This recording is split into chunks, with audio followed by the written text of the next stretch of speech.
உங்கள் விருப்பம்தான் தம்பி, சொல்கிறதுக்கு ஒன்றும் இல்லை. உங்களுக்கு என்ன தோணுதோ அப்படி பண்ணுங்கள். லைவ் போட்டுகிட்டே இருங்க. லைவ் போட்டுட்ருக்குது, ஷார்ட்ஸ் போடணும். எனக்கு ஒன்றும் தெரியல.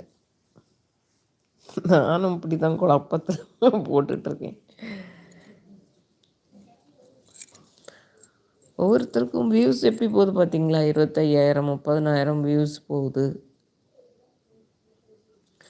ஆனாலும் திட்டிக்கிட்டே இருப்பாங்க, எனக்கு வியூஸ் போகல, எனக்கு வியூஸ் போகலை, எனக்கு வியூஸ் போகலை அப்படின்னு சொல்லிட்டு. எனக்கும் அந்த என்னது டாலர் ஏறவே இல்லை, டாலர் ஏறவே இல்லை அப்படின்னு சொல்கிறாங்க. எனக்கு அது எப்படின்னு சொல்ல தெரியல. வியூஸ் ஆனால் 25,000 30,000 அப்படின்னு சொல்லிட்டு வியூஸு, ஷார்ட்ஸு, பிக் வீடியோ எல்லாம் போகுது. ஆனால் சொல்கிறாங்க எனக்கு டாலர்